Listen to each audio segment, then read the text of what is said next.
महालक्ष्मीये नमो नमः। आप सभी को धनतेरस के शुभ अवसर की हार्दिक शुभकामनाएं। धनतेरस के पावन पर्व पर भगवान श्री गणेश, महालक्ष्मी जी और धन के देवता कुबेर और आयुर्वेद के देवता भगवान धन्वंतरी की पूजा करने का विधान होता है। आपको आज की कथा पसंद आए तो इस कथा के बाद आप हमारे चैनल पर कार्तिक मास महात्म्य की कथाओं को भी जरूर सुनिएगा। वैसे तो धनतेरस की बहुत सारी पौराणिक कथाएं प्रचलित हैं। इनमें से कुछ प्रचलित और प्रसिद्ध पौराणिक कथाएं मैं आपको सुनाती हूँ। पहली पौराणिक कथा के अनुसार कहा जाता है कि एक समय भगवान विष्णु मृत्यु लोक में विचरण करने के लिए जा रहे थे। तब लक्ष्मी जी ने भी उनसे साथ चलने का आग्रह किया। श्री हरि कहने लगे कि देवी, अगर मैं जो बात कहूँ तो तुम उसको वैसा ही मानो, तब तो तुम चल सकती हो। तब लक्ष्मी जी उनकी बात मान गईं और भगवान विष्णु के साथ वह धरती लोक पर आ गईं। कुछ देर तक भी दोनों भ्रमण करते रहे। फिर एक जगह पर पहुंचकर भगवान विष्णु ने माँ लक्ष्मी जी से कहा कि देवी, जब तक मैं न आऊं तुम यहीं ठहरो। मैं दक्षिण दिशा की ओर जा रहा हूँ, तुम उधर मत आना। विष्णु जी के जाने पर लक्ष्मी जी के मन में कौतूहल जागा कि आखिर दक्षिण दिशा में ऐसा क्या रहस्य है जो मुझे मना किया गया है, और भगवान स्वयं चले गए। लक्ष्मी जी से रहा न गया और जैसे ही भगवान आगे बढ़े तो लक्ष्मी जी भी पीछे पीछे चल पड़ी। कुछ ही आगे जाने पर उन्हें सरसों का एक खेत दिखाई दिया जिसमें खूब फल लगे हुए थे। सरसों की शोभा देखकर वह मंत्र मुग्ध हो गईं और फूल तोड़कर अपना श्रृंगार करने के बाद आगे बढ़ी। आगे जाने पर एक गन्ने के खेत से लक्ष्मी जी गन्ने तोड़कर रस चूसने लगी। उसी समय विष्णु जी आए और यह देखकर लक्ष्मी जी पर नाराज होकर उन्हें शाप दे दिया कि मैंने तुम्हें इधर आने को मना किया था, पर तुम नहीं मानी और किसान की चोरी का अपराध कर बैठी। अब तुम इस अपराध के जुर्म में इस किसान की 12 वर्ष तक सेवा करो। ऐसा कहकर भगवान उन्हें छोड़कर क्षीर सागर चले गए। तब लक्ष्मी जी उस गरीब किसान के घर रहने लगी। एक दिन लक्ष्मी जी ने उस किसान की पत्नी से कहा कि तुम स्नान कर पहले मेरी बनाई गई इस देवी लक्ष्मी का पूजन करो, फिर रसोई बनाना, तब तुम जो मांगोगी वह मिलेगा। किसान की पत्नी ने ऐसा ही किया। पूजा के प्रभाव और लक्ष्मी जी की कृपा से किसान का घर दूसरे ही दिन से अन्न, धन, रत्न, स्वर्ण आदि से भर गया। लक्ष्मी जी ने किसान को धन धान्य से पूर्ण कर दिया। किसान के 12 वर्ष बड़े आनंद से कट गए। फिर 12 वर्ष के बाद लक्ष्मी जी जाने के लिए तैयार हुई। विष्णु जी लक्ष्मी जी को लेने आए तो किसान ने उन्हें भेजने से इनकार कर दिया। तब भगवान ने किसान से कहा कि इन्हें कौन जाने देता है, यह तो चंचला है, कहीं नहीं ठहरती। इनको बड़े बड़े नहीं रोक सके। इनको मेरा शाप था, इसलिए 12 वर्ष से तुम्हारी सेवा कर रही थी। तुम्हारी 12 वर्ष सेवा का समय अब पूरा हो चुका है। किसान हठ पूर्वक बोला कि नहीं, अब मैं लक्ष्मी जी को नहीं जाने दूंगा। तब लक्ष्मी जी ने कहा कि हे किसान, तुम मुझे रोकना चाहते हो तो जो मैं कहूँ वैसा करो। कल तेरस है, तुम कल घर को लीप पोत कर स्वच्छ करना, रात्रि में घी का दीपक जलाकर रखना और सायंकाल मेरा पूजन करना, और एक तांबे के कलश में रुपए भरकर मेरे लिए रखना। मैं उस कलश में निवास करूंगी, किंतु पूजा के समय मैं तुम्हें दिखाई नहीं दूंगी। इस एक दिन की पूजा से वर्ष भर मैं तुम्हारे घर से नहीं जाऊंगी। यह कहकर वह दीपकों के प्रकाश के साथ 10 दिशाओं में फैल गई। अगले दिन किसान ने लक्ष्मी जी के कथन अनुसार पूजन किया। उसका घर धन धान्य से पूर्ण हो गया। इसी वजह से हर वर्ष तेरस के दिन अर्थात धनतेरस के दिन लक्ष्मी जी की पूजा होने लगी। शास्त्रों में वर्णित दूसरी पौराणिक कथा के अनुसार समुद्र मंथन के दौरान भगवान धन्वंतरी हाथों में अमृत कलश लेकर प्रकट हुए थे। जिस तिथि को भगवान धन्वंतरी समुद्र से निकले वह कार्तिक मास के कृष्ण पक्ष की त्रयोदशी तिथि थी। भगवान धन्वंतरी समुद्र से कलश लेकर प्रकट हुए थे, इसलिए इस अवसर पर बर्तन खरीदने की परंपरा चली आ रही है। भगवान धन्वंतरी को भगवान विष्णु का अंश माना जाता है और इन्होंने ही पूरी दुनिया में चिकित्सा विज्ञान का प्रचार और प्रसार किया था। भगवान धन्वंतरी के बाद माता लक्ष्मी 2 दिन बाद समुद्र से निकली थी, इसलिए उस दिन दीपावली का पर्व मनाया जाता है। इनकी पूजा अर्चना करने से आरोग्य और सुख संपदा की प्राप्ति होती है। धन त्रयोदशी के दिन रात के समय यम दीपक भी जलाया जाता है, इसलिए इस बारे में एक कथा प्रचलित है। एक बार मृत्यु के देवता यमराज ने यमदूतों से प्रश्न किया कि क्या कभी मनुष्य के प्राण लेने में तुम्हें किसी पर दया आती है? तब यमदूत कहने लगे कि नहीं महाराज, हम तो केवल आपके दिए हुए निर्देशों का ही पालन करते हैं। तब उन्होंने फिर से पूछा कि तुम बेझिझक होकर बताओ कि क्या कभी कोई ऐसा समय आया है कि तुम्हें मनुष्यों के प्राण लेने में जरा भी दया आई हो, उस पर तरस आया हो? तब एक यमदूत ने हिम्मत करके कहा कि जी महाराज, एक बार ऐसी घटना हुई थी जिसको देखकर मेरा हृदय पसीज गया। एक दिन हंस नाम का एक राजा शिकार करने गया हुआ था और वह जंगल के रास्ते में भटक गया। भटकते भटकते दूसरे राज्य की सीमा में चला गया। वहां एक हेमा नाम का शासक था। उसने पड़ोस के राजा का आदर सत्कार किया। उसी दिन राजा की पत्नी ने एक सुंदर से पुत्र को जन्म भी दिया था। ज्योतिषियों ने ग्रह नक्षत्र के आधार पर बताया कि इस बालक का विवाह के ठीक 4 दिन बाद ही मृत्यु हो जाएगी। तब राजा ने आदेश दिया कि इस बालक को यमुना नदी के तट पर एक गुफा में ब्रह्मचारी के रूप में रखा जाए और स्त्रियों की परछाई भी वहां तक नहीं पहुंचनी चाहिए, ताकि ना वह विवाह कर सके और ना ही उसकी मृत्यु हो सके। लेकिन विधि के विधान को तो कुछ और ही मंजूर था। संयोगवश राजहंस की पुत्री यमुना नदी के तट पर चली गई और वहां राजा के पुत्र को देखा। दोनों एक दूसरे पर मोहित हो गए और दोनों ने एक गंधर्व विवाह कर लिया।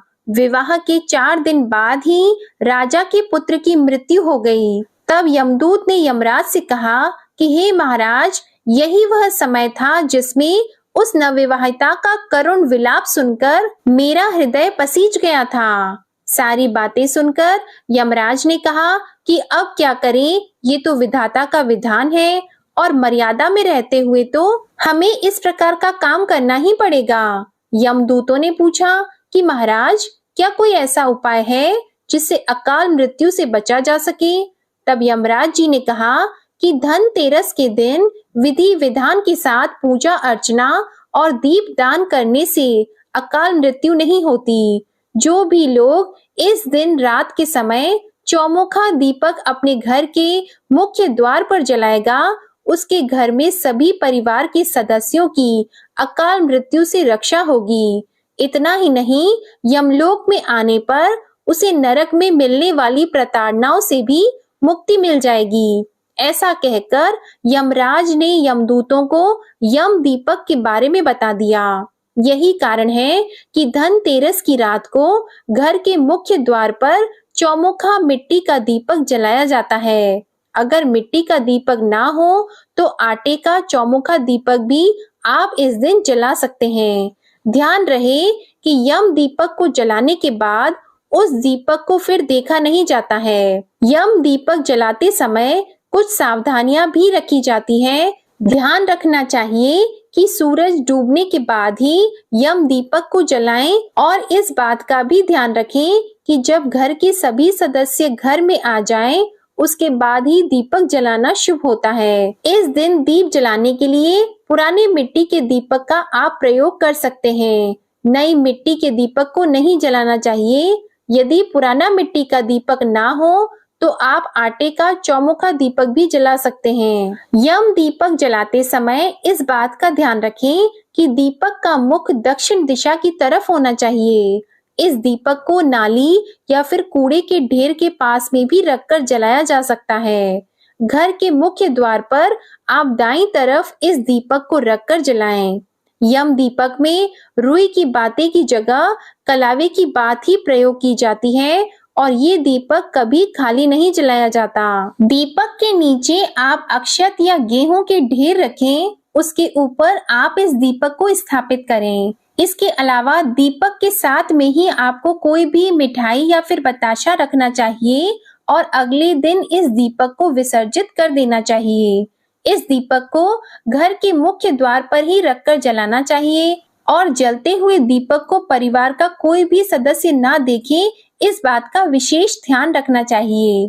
दीपक जलाने के बाद यम देवता का मन में ध्यान करके उनसे प्रार्थना करनी चाहिए कि वो आप सहित आपके पूरे परिवारजनों की अकाल मृत्यु से रक्षा करे। धनतेरस के दिन माँ लक्ष्मी जी और धनवंतरी भगवान के अलावा कुबेर देवता की भी इस दिन पूजा की जाती है और कुबेर देवता की कथा के अनुसार पूर्व जन्म में कुबेर भगवान एक गुण निधि नाम के गरीब ब्राह्मण थे।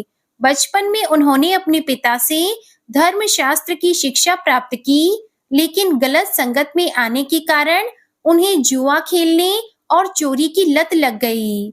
गुण निधि की इन हरकतों से परेशान होकर उनके पिता ने एक दिन उन्हें घर से बाहर निकाल दिया। घर से निकाले जाने के बाद उनकी हालत बहुत दयनीय हो गई और वह घर घर जाकर लोगों से भोजन मांगने लगे। एक दिन की बात है, गुण निधि भोजन की तलाश में गांव-गांव भटक रहे थे, लेकिन उस दिन उन्हें किसी ने भी भोजन नहीं दिया। इसके बाद गुण निधि भूख और प्यास से व्याकुल हो गए। भूख और प्यास के कारण गुण निधि भटकते भटकते जंगल की ओर निकल पड़े। जंगल में पहुंचने पर उन्हें कुछ ब्राह्मण भोग की सामग्री ले जाते हुए दिखाई दिए। भोग की सामग्री को देखकर गुण निधि की भूख और भी ज्यादा बढ़ गई और खाने के लालच में वह ब्राह्मणों के पीछे पीछे चल दिए। ब्राह्मणों का पीछा करते करते गुण निधि एक शिवालय में अर्थात शिव जी के मंदिर में आ पहुंचे, जहां उन्होंने देखा कि ब्राह्मण भगवान शिव की पूजा कर रहे थे और भगवान शिव को भोग अर्पित कर रहे थे। इस प्रकार वे ब्राह्मण भोग अर्पित करने के साथ ही भजन कीर्तन में मग्न हो गए। गुण निधि मंदिर में जाकर भोजन चुराने की ताक में बैठ गए। उन्हें भोजन चुराने का मौका रात में तब मिला जब भजन कीर्तन समाप्त कर सभी ब्राह्मण सो गए थे। तब गुण निधि चुपके चुपके दबे पांव भगवान शिव की प्रतिमा के पास जा पहुंचे, लेकिन वहां पर तो इतना अंधेरा था कि उन्हें कुछ भी नजर नहीं आया। इसलिए उन्होंने एक दीपक जलाया, लेकिन वह दीपक हवा के कारण बुझ गया और यह क्रम बार बार चलता रहा। थोड़ी ही देर में वहां से भोग प्रसाद चुराकर भागने की वह कोशिश करने लगे। भागते समय एक ब्राह्मण ने उन्हें देख लिया और चोर चोर कहकर चिल्लाने लगा। गुण निधि वहां से जान बचाकर भाग निकले, लेकिन वह नगर के रक्षकों का निशाना बन गए।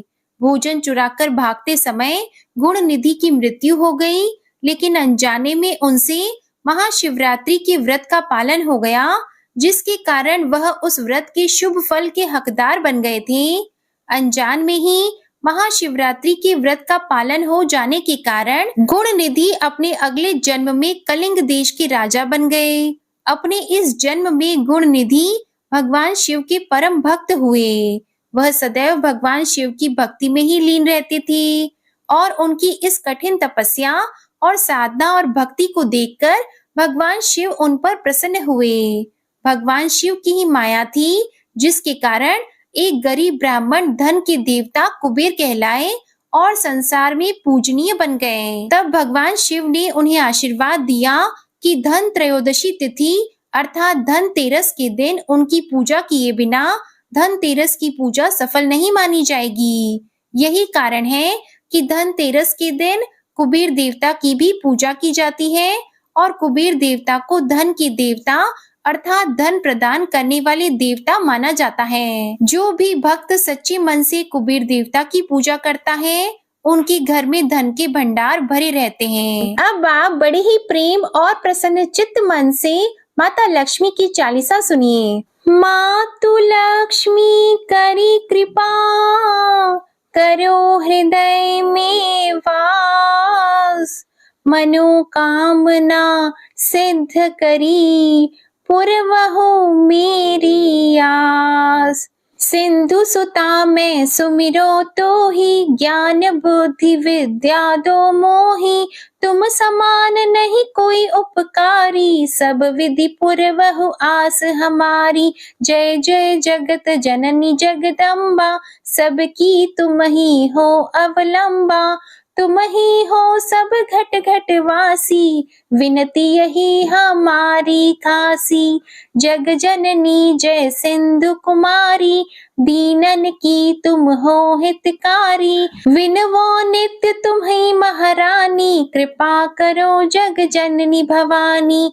के ही विधि स्तुति करो तिहारी, सुधि लीजे अपराध विसारी, कृपा दृष्टि चितवो मम ओरी, जग जननी विनती सुन मोरी।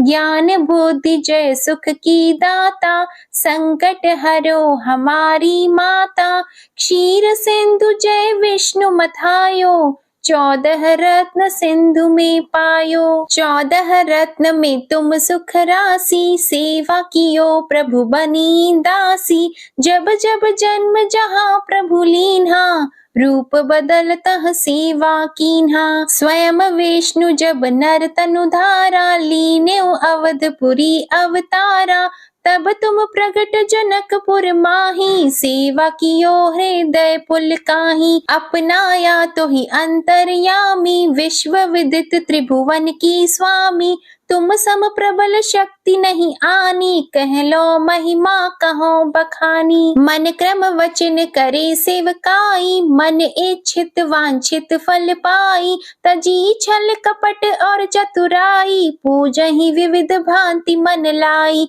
और हाल में कहो बुझाई, जो यह पाठ करे मन लाई, ताको कोई कष्ट न होई, मन इच्छित पावे फल सोई। त्राहि त्राहि जय दुख निवारिणी, त्रिविध ताप भव बंधन हारिणी। जो चालीसा पढ़े पढ़ावे, ध्यान लगा कर सुने सुनावे, ताको कोई न रोग सतावे, पुत्र आदि धन संपत्ति पावे। पुत्रहीन अरु संपत्तिहीना, अंध बधिर कोढ़ी अति दीना, विप्र बुलाए के पाठ करावे, शंका दिल में कभी न लावे। पाठ करावे दिन चालीसा, ताकर कृपा करें गौरी सा। सुख संपत्ति बहुत सी पावे, कमी नहीं काहू की आवे। 12 मास करे जो पूजा, तेहि समधन्य और नहीं दूजा। प्रतिदिन पाठ करे मन माही, उन सम कोई जग में कहू नाही। बहुविधि क्या मैं करूं बड़ाई, ले परीक्षा ध्यान लगाई। करि विश्वास करे व्रत नेमा, होए सिद्धि उपजे उर प्रेमा। जय जय जय लक्ष्मी भवानी, सब में व्यापित हो गुण खानी। तुम्हरो तेज प्रबल जग माही, तुम सम को दयालु कहीं नाही। मोहि अनाथ की सुधि अब लीजे, संकट काटी भक्ति मोहि दीजे।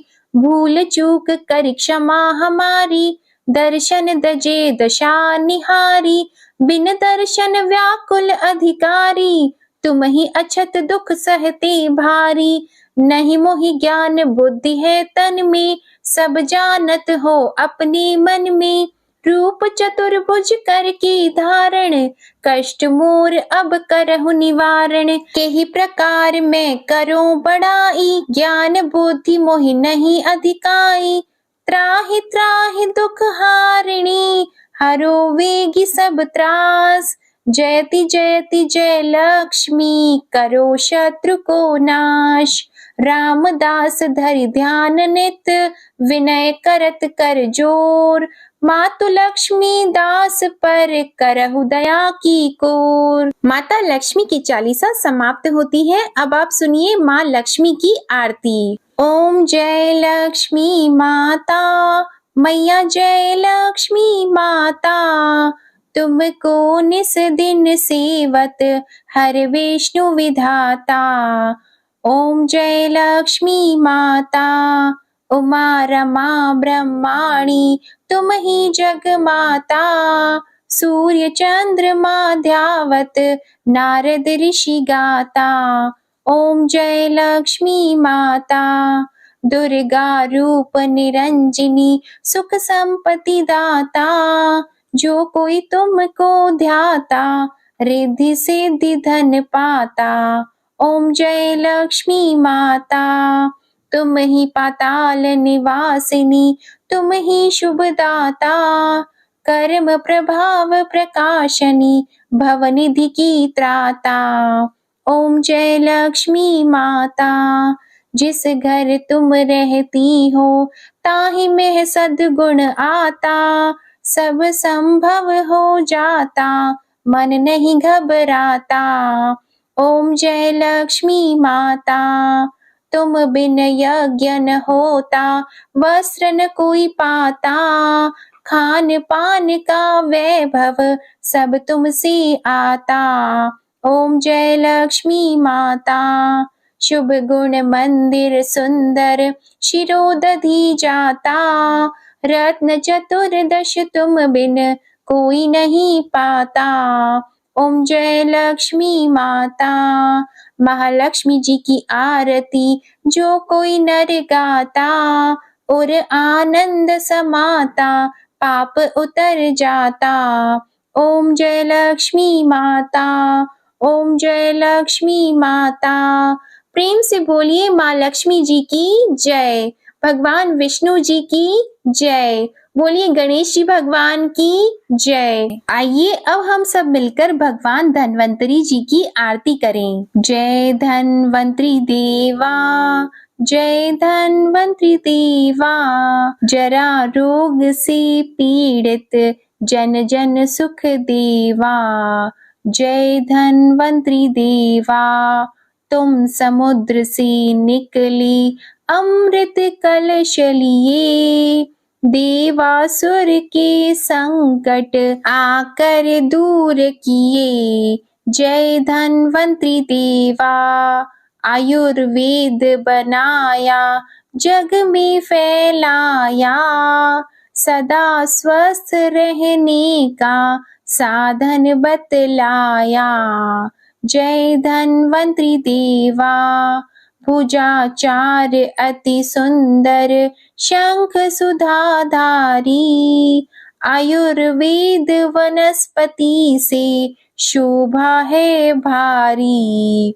जय धन्वंतरी देवा, तुमको जो नित्य ध्यावे, रोग नहीं आवे, असाध्य रोग भी उसका निश्चय मिट जावे। जय धन्वंतरी देवा, हाथ जोड़ कर प्रभु जी दास खड़ा तेरा, वैद्य समाज तुम्हारे चरणों का घेरा। जय धन्वंतरी देवा, धन्वंतरी जी की आरती जो कोई नर गावे, रोग शोक न आए, सुख समृद्धि पावे। जय धन्वंतरी देवा, जय धन्वंतरी देवा। प्रेम से बोलिए धन्वंतरी जी की जय, भगवान गणेश और माता लक्ष्मी जी की जय। आप सभी का धनतेरस का महापर्व शुभ हो और भगवान की कृपा आप सभी पर सदा बनी रहे। आपको यदि धनतेरस के दिन सुनी जाने वाली कथा और यम दीपक की जानकारी और ये आरती पसंद आई हो तो प्लीज वीडियो को लाइक कीजिएगा और चैनल को भी सब्सक्राइब कीजिएगा। इसी के साथ अगर आप धनतेरस की पूजा विधि की वीडियो सुनना चाहते हैं तो इसकी वीडियो भी हमारे चैनल पर अपलोडेड है, आप एक बार उसे भी जरूर देखिएगा।